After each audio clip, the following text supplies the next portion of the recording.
శ్రీరామచంద్రాయ నమః. శ్రీ సీతారామాభ్యాం నమః. శ్రీమద్ వాల్మీకి రామాయణము అయోధ్యాకాండము 91వ సర్గము. భరతునకును ఆయన పరివారములకును భరద్వాజుడు దివ్యములగు పదార్థములతో ఆతిథ్యము నొసంగుట, అందరును పరమానంద భరితులగుట. కైకేయి పుత్రుడైన భరతుడు ఆ ఆశ్రమమున నివసించుటకు తన సమ్మతిని తెల్పగా, భరద్వాజ మహర్షి అతనిని సపరివారముగా అతిథి మర్యాదలను స్వీకరించుటకు ఆహ్వానించెను. అంతట భరతుడు, ఓ మునీశ్వరా, అర్ఘ్యపాద్యాదులతో వనములలో లభించు ఫలములాదులతో మీరు ఇదివరకే మాకు అతిథి సత్కారములను నెరిపియుంటిరి గదా అని పలికెను. పితప భరద్వాజుడు దరహాసము చేయుచు భరతునితో ఇట్లనెను. ఓ భరత, నీవు నా ఎడ ఆదరాభిమానములు కలవాడవు కనుక నేను స్వల్పమైన ఆతిథ్యమును ఇచ్చినను నీవు సంతోషపడుదువని నేను ఎరుంగుదును. ఓ నరశ్రేష్ఠ, నీకును నీ సేనా పరివారములకును విందు చేయదలచితిని కనుక నా సంతృప్తి కొరకై నీవు ఈ ఆతిథ్యమును స్వీకరింపుము. ఓ నరోత్తమా, నీ సేనా పరివారములను దూరముగా ఉంచి వచ్చితివేలా? నీవు ఇచ్చటికి నీ బలములతో గూడి రాకుండుటకు గల కారణమేమి? అంతటా భరతుడు చేతులు జోడించి ఆ మునీశ్వరునితో ఇట్లు నుడివెను. ఓ మహర్షి, మీ ఆశ్రమ విధులకు భంగము కలుగునేమో అను భయముతో నా సేనా పరివారములను ఇచ్చటికి తీసుకుని రాలేదు. ఓ పూజ్య మహర్షి, రాజులు గాని రాజకుమారులు గాని ఏ దేశమునందైనను సర్వదా తాపసులకు దూరముగా ఉండుటకు ప్రయత్నింపవలెను. పరివారములతో సైన్యములతో వారి కడకు పోరాదు. ఏలనన వారి ప్రశాంతతకును తపశ్చర్యలకును భంగము కలిగింపరాదు కదా. ఓ మహాముని, మేలుజాతి గుర్రములు, కాల్బలములు, మదపుటేనుగులు నేలంతయు కప్పివేయుచు అనగా వేల సంఖ్యలో నా వెంట వచ్చుచున్నవి. అవి ఇచ్చటికి చేరినచో మీ ఆశ్రమమునందలి వృక్షములకును జలాశయములకును పర్ణశాలలకును ఈ ప్రశాంత ప్రదేశమునకును హాని కలుగునని వాటిని దూరముగా ఉంచి నేను ఒక్కడనే ఇచ్చటికి వచ్చి తిని. సేనను ఇచ్చటికి చేర్చుము అని భరద్వాజుడు ఆజ్ఞాపింపగా వెంటనే భరతుడు తన సేనను ఆ ఆశ్రమ సమీపమునకు రప్పించెను. అంతట భరద్వాజ మహర్షి అగ్నిశాలలో ప్రవేశించి ఆచమనము చేసి పెదవులను తుడుచుకొనెను. పిదప అతడు అతిథి సత్కారములను నిర్వహించుటకై విశ్వకర్మను ఆహ్వానించెను. భరతునకును అతని సేనా పరివారములకును అతిథి సత్కారములను చేయగోరుచున్నాను. గృహ నిర్మాణాదులయందు సమర్థుడైన విశ్వకర్మను ఆహ్వానించుచున్నాను. అతడు ఇచ్చటికి వచ్చి నాకై తగిన ఏర్పాట్లను చేయునుగాక. భరతాదులకు ఆతిథ్యమును ఇయ్యదలచితిని. అందులకై ఇంద్ర యమ వరుణ కుబేరులను ఆహ్వానించుచున్నాను. వారు ఇచ్చటికి విచ్చేసి నాకు తోడ్పడుదురుగాక.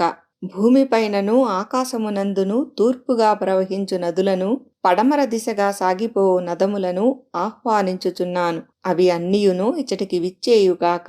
కొన్ని ప్రవాహములు ఖర్జూరాది ఫలరసములను, మరికొన్ని ప్రవాహములు చక్కగా సిద్ధపరచబడిన ఇక్షురసాదులను ప్రవహింపజేయుగాక. మరికొన్ని నదులు చెరకు రసముల వలె మధురములైన చల్లని జలములను సమకూర్చుగాక. ఇంకను గాన వినోదములకై విశ్వావసు, హాహా హూహూ మొదలగు దేవగంధర్వులను, అట్లే దేవజాతికిని గంధర్వజాతికిని చెందిన అప్సరసలను అందరినీ ఆహ్వానించుచున్నాను. మరియు మహేంద్రగిరియందు మయుడు నిర్మించిన ప్రదేశములలో నివసించున్నట్టి ఘృతాచి, విశ్వాచి, మిశ్రకేసి, అలంబుస, నాగదంత, హేమ, హిమ మొదలగు అప్సరసలను ఆహ్వానించుచున్నాను. ఇంతేగాక ఇంద్రసభలో నుండు రంభ, ఊర్వశి, మేనక మున్నగు వారిని, బ్రహ్మలోకమున నుండు అప్సరసలను, వీణావాదన కుశలుడైన తుంబురుని ఆహ్వానించుచున్నాను. వారందరూ అలంకార సామాగ్రితోడను నృత్య గీతాదులకు అవసరముగు ఉపకరణములతోడను విచ్చేయుదురుగాక. ఉత్తరకురు భూములయందు కుబేరునకు చెందిన చైత్రరథము అను దివ్యవనము ఇచ్చటికి విచ్చేయుగాక. అది ఎల్లప్పుడూ వస్త్రములు భూషణములే పత్రములుగా గలది. దివ్య స్త్రీలే ఫలములుగా గలది. పూజ్యుడైన చంద్రుడు భక్ష్యములతోడను భోజ్యములతోడను చోష్యములతోడను లేహ్యములతోడను గూడిన పలు విధములైన శాఖపాకములను అమృతాన్నములను నా అతిథుల కొరకు సమకూర్చునుగాక. ఇంకను అతడు వృక్షముల నుండి అప్పుడే తెంపిన పువ్వులతో సిద్ధములైన మాలికలను, తేనె మున్నగు పానీయములను వివిధములగు పండ్ల గుజ్జులను సిద్ధపరచునుగాక. ఉత్తమ వ్రతపాలనా కుశలుడును నిరుపమాన తేజశాలియు అయిన భరద్వాజ మహర్షి ఏకాగ్రచిత్తుడై శిక్షా వ్యాకరణ శాస్త్రములలో తెలుపబడిన స్వరములతో అందరినీ గూర్చి ఆహ్వాన మంత్రములను పఠించెను. ఆ భరద్వాజ మహర్షి ప్రాంగ్ముఖుడై అంజలి ఘటించి మనస్సున ఇట్లు ధ్యానింపగా ఆయా దేవతలందరూ వేర్వేరుగా అచటికి విచ్చేసిరి. మలయా దద్దుర పర్వతముల మీదుగా చల్లని వాయువులు హాయిని గొల్పుచూ తిన్నగా వీచెను. అవి తాకినంతనే తనువులపై గల స్వేదములు తొలగిపోవుచుండగా మిగుల సుఖముగా నుండెను. ఆ పరిసరములయందు అంతటను దివ్యములైన పుష్పవర్షములు ఎడతెరపి లేకుండా కురిసెను. అన్ని దిక్కుల నుండియు దేవదుందుభుల ధ్వనులు శ్రావ్యముగా వినిపించెను. సుగంధవాయువులు సుఖకరముగా వీచినవి. అప్సరసలు చక్కగా నృత్యములొనర్చిరి. దేవగంధర్వులు గానములను ఆలపించిరి. వీణానాదములు మధురముగా వినిపించినవి. ఆ సంగీతనాదములు భూమ్యాకాశములయందు అంతటను వ్యాపించెను. అవి సమస్త ప్రాణుల కర్ణములకును విందుగా వించెను. అవి మంద్ర, మధ్య, తారస్థాయిలలో వివిధ స్వరప్రస్తారములతో గూడి లయబద్ధములై వినసొంపుగా ఉండెను. అక్కడి వారికెల్లరకును వీణుల విందుగా వించిన మధురగానములు ఆగగానే భరతుని సైనికులకు విశ్వకర్మ శిల్ప నిర్మాణము కనువిందుగా వించెను. ఆ ఆశ్రమమునకు అన్ని దిక్కులయందును 5 యోజనముల వరకు భూమి సమతలమాయెను. దానిపై నీలవైఢూర్యమణుల కాంతులను విరజిమ్ముచూ పెక్కు విధములైన పచ్చిక బయళ్ళు ఏర్పడెను. ఆ ప్రదేశమునందు అంతటను అక్కడక్కడా మారేడు చెట్లు, వెలగ చెట్లు, పనస వృక్షములు, మాదీఫల వృక్షములు, ఉసిరిక వృక్షములు, మేలైన మామిడి చెట్లు మధుర ఫలభరితములై శోభిల్లెను. ఉత్తర దిశయందు గల కురుభూముల నుండి దివ్య భోగ సామాగ్రితో కూడిన చైత్రరథము అను కుబేరుని వనము అచటికి చేరెను. అట్లే దివ్య నదులన్నీయును ఆయా తీరముల యందుగల వివిధ వృక్షములతో దర్శనీయములై విచ్చేసెను. స్వచ్ఛముగానున్న 4 భవంతులు, ఏనుగులకును గుర్రములకును వేర్వేరు శాలలు, ఒకదానికి మరి ఒకటి చేరువుగా మేడలు, రాజభవనములు నిర్మితములైనవి. అవి అన్నీయును చక్కని తోరణములతో అలంకృతములై ఉన్నవి. అచట ఒక చక్కని రాజభవనము నిర్మింపబడినది. అది తెల్లని మేఘము వలె విలసిల్లుచున్నది. దాని ముఖద్వారము దివ్య మాలలతో అలంకృతమై మనోహరముగానున్నది. అది సువాసనలతో గుబాళించుచున్నది. చతురస్రాకారములో విశాలముగానున్న ఆ భవనమున సేనతల్పములు, చక్కని ఆసనములు, వాహనములు ఏర్పరచబడి ఉన్నవి. అందు షడ్రసములతో గూడిన దివ్య భోజన పదార్థములు సిద్ధపరచబడి ఉన్నవి. అచట దివ్యములైన వస్త్రములు ఉంచబడినవి. అందు రుచికరములైన అన్నములు, వివిధ పదార్థములు సిద్ధముగానున్నవి. అందలి పాత్రలన్నీయును తెల్లని కాంతులతో స్వచ్ఛములై విలసిల్లుచున్నవి. స్నానములకును భోజనములకును అనువగు ఆసనములు ఏర్పరచబడినవి. మనోజ్ఞములైన మెత్తని పరుపులతో గూడిన శయ్యలు అందు సిద్ధముగానున్నవి. అంతట కైకేయీ సుతుడును మహాబాహువు అయిన భరతుడు భరద్వాజ మహర్షి అనుమతితో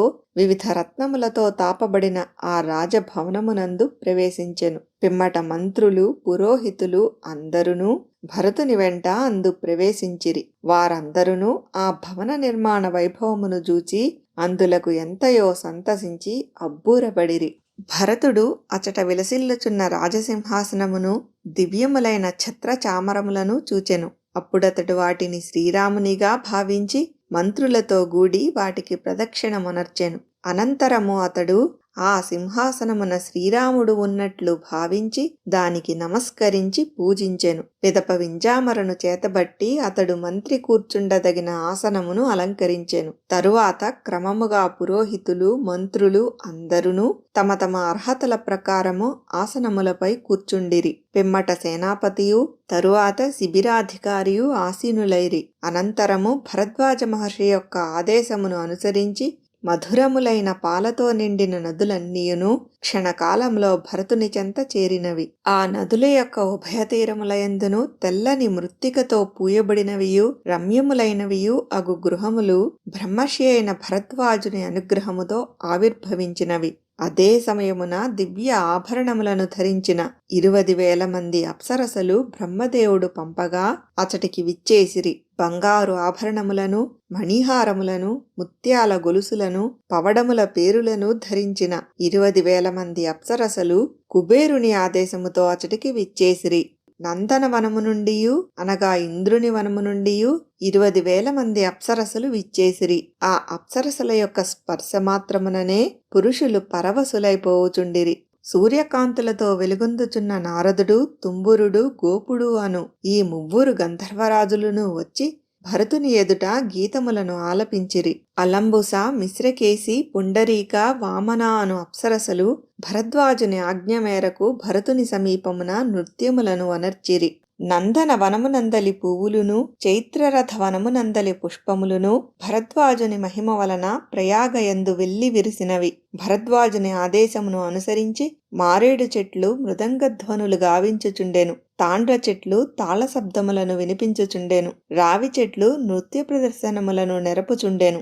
దేవదారు వృక్షములు, తాళవృక్షములు, ఎర్రగోరంట చెట్లు, కానుగ చెట్లు అంతఃపురము నుండెడి గూనివారుగను పొట్టివారుగను మారి సంతోషముతో అచటికి చేరినవి. అడవుల ఎందలి సింసుప, ఉసిరిక, నేరేడు మొదలగు చెట్లును, మాలతి, మల్లిక, జాజి మున్నగు లతలును స్త్రీరూపమున భరద్వాజాశ్రమమునకు చేరి ఇట్లు పలికెను. మధు అనగా తేనెను పానము చేసెడివారు తనివితీర మధువులను అనగా తేనెలను సేవింపుడు. ఆకలిగొన్నవారు కడుపు నిండా పాయసములను త్రాగుడు. ఇంకనూ మధురములైన ఫలములును ఫలరసములును గలవు, వాటిని ఆస్వాదింపుడు. ఎవరి ఇష్టానుసారము వారు స్వీకరింపవచ్చును. అందమైన కనులు గల 7-8 మంది స్త్రీలు అచటికి వచ్చి ఒక్కొక్క పురుషుని రమ్యమైన నదీ తీరమునకు గొనిపోయి నలుగులు పెట్టి వడలు పట్టి స్నానము చేయించిరి.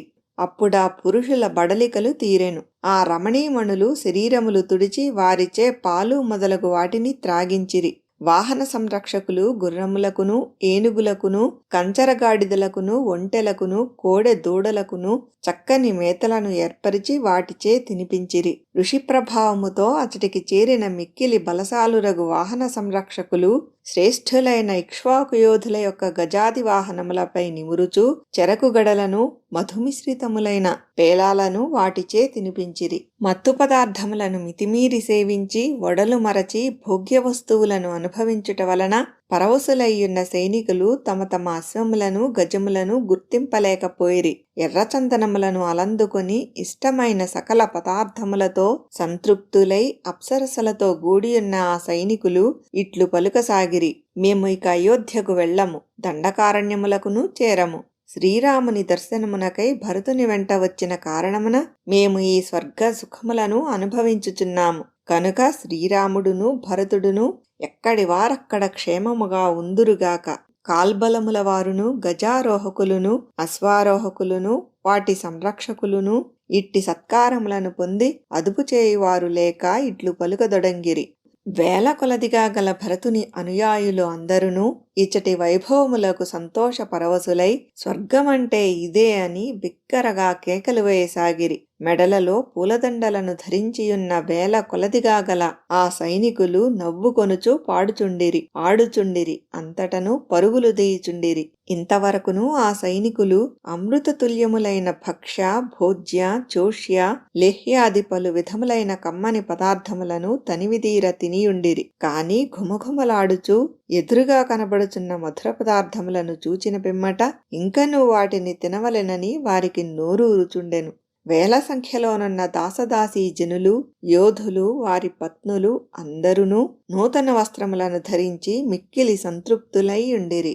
అచటనున్న ఏనుగులు, గుర్రములు, కంచరగాడిదలు, ఒంటెలు, వృషభములు, సైనికులు, తమ క్రీడా వినోదములకై తీసుకుని వచ్చిన మృగములు, పక్షులు మొదలగునవి అన్నీయును అచటి ఆహార పదార్థములతో సంతృప్తి చెందుచూ ఇతర అపేక్ష లేక హాయిగా ఉండెను. అచట ఉన్న వారిలో ఎవ్వరునూ శుభ్రమైన వస్త్రములను ధరింపని వారు గాని, ఆకలితో ఉన్నవారు గాని, మురికిగానున్నవారు గాని, దుమ్ము కొట్టుకుని మాసియున్న కేశములు గలవారు గాని లేకుండిరి. వాము, వరాహకందము, శ్రేష్టములైన వ్యంజనములు, ఫలములచే సిద్ధమైన రసములు, ఘుమఘుమలాడుచున్న రసములతో కూడిన వివిధములగు సూపములు, మల్లె పూల వంటి తెల్లని అన్నములు మొదలగు వాటితో నిండిన బంగారు పాత్రలు అచట సిద్ధముగానుండెను. ఆ పాత్రలపై పుష్పములు చక్కగా అలంకరింపబడి ఉండెను. భరతుని వెంట వచ్చిన వారు సంభ్రమాశ్చర్యములతో ఆ పాత్రలను జూచిరి. అచటి వనముల సమీపమున గల బావులు మధుర పాయసములతో నిండియుండెను. అచటి ఆవులు కామధేనువుల వలె కోరిన కోర్కెలు తీర్చుచుండెను. చెట్లన్నీయును తేనెలకు ఆటపట్టులై ఉండెను. బావుల నిండా ఖర్జూర రస పానీయములను, గజకందములతో అశ్వకందములతో బాగుగా వండిన పదార్థములను, ఇంకను ఇతరములగు వంటకములను కుండలలో నింపి ఆ బావుల కడ ఏర్పాటు చేయుట జరిగినది. అన్నముతో నిండిన వేల కొలది పాత్రలు, లక్షలాది వ్యంజనముల పాత్రలు, కోట్ల కొలది భోజన పాత్రలు అచట ఉంచబడినవి. అవి అన్నీయును బంగారు పాత్రలే. చక్కగా శుభ్రపరచబడిన గిన్నెలు, చిన్న పాత్రలు, వెడల్పైన ముఖము గల పాత్రలు పెరుగులతో నిండియున్నవి. ఒక జాము క్రింద సిద్ధపరచబడిన మజ్జిగలు వెలగపండు వాసనలతో మడుగులుగా ఏర్పడి ఉన్నవి. జీలకర్ర మొదలగు వానితో కలుపబడిన మజ్జిగలు, తెల్లని పెరుగులు, చిక్కని పాలుగల కుండములు వేర్వేరుగా సిద్ధమైనవి. ఇంకనూ అచట వివిధములగు పాయసములు, చక్కెర రాసులు సిద్ధముగానున్నవి. స్నానము చేయు వారి కొరకు నదీ తీరముల యందు వేర్వేరు పాత్రలలో ఉసిరిక పొడులు, ఇతర సుగంధిత చూర్ణములు, కషాయములు మొదలగునవి సిద్ధమై ఉండెను. వాటితో పాటు దంతావధానమునకు ఉపయోగపడు తెల్లని కూర్చెలు, పండ్ల పొడులు సమకూర్చబడినవి. వేర్వేరు పాత్రలలో చందన పంకములు సిద్ధముగానున్నవి. ఇంతేగాక పెక్కు స్వచ్ఛమైన అద్దములు, గుట్టలు గుట్టలుగా వస్త్రములు, వేల కొలది పాదరక్షలు అచట సిద్ధముగానుండెను. కాటుక భరిణెలు, దువ్వెన్నలు, కూర్చలు, శస్త్రములు, ధనుస్సులు, మర్మస్థానములను రక్షించు కవచములు అనగా కౌపీనములు, ఇంకనూ చిత్ర విచిత్రములైన పరుపులు, ఆసనములు అచట సిద్ధపరచబడి ఉన్నవి. అచటి వారందరూ చక్కని నీటి మడుగులను జూచిరి. అవి కంచరగాడిదలు, ఒంటెలు, ఏనుగులు, గుర్రములు మొదలగు జంతువులు మేతమేసిన పిమ్మట నీరు త్రాగుటకు వీలుగా ఉన్నవి. పశువులు దిగి స్నానము చేయుటకు అనువుగా ఉన్నవి. కలువలతో కమలములతో నిండియున్న ఆ కొలనుల సొగసులు మిగుల అద్భుతముగానున్నవి. ఆ మడుగులలోని జలములు ఆకాశము వలె నిర్మలములై ఈదులాడుటకు అనుకూలముగా ఉన్నవి. ఆ జలాశయముల చుట్టూను యవసగడ్డితో గూడిన పచ్చిక బయళ్ళు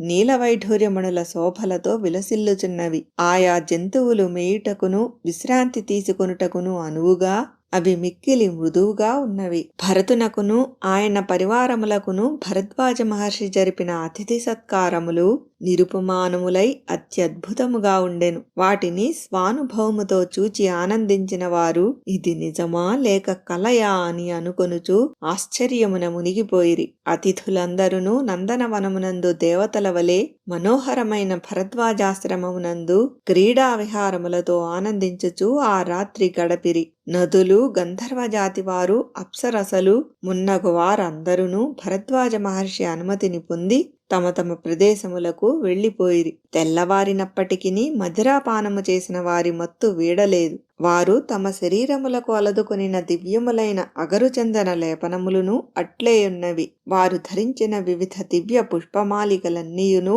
వారు అటునిటు పొర్లుటచే నలిగి వేర్వేరుగా చెల్లా చెదరై పడియున్నవి. వాల్మీకి మహర్షి విరచితమై ఆదికావ్యమైన శ్రీమద్ రామాయణమునందలి అయోధ్యాకాండమునందు 91వ సర్గము సమాప్తము.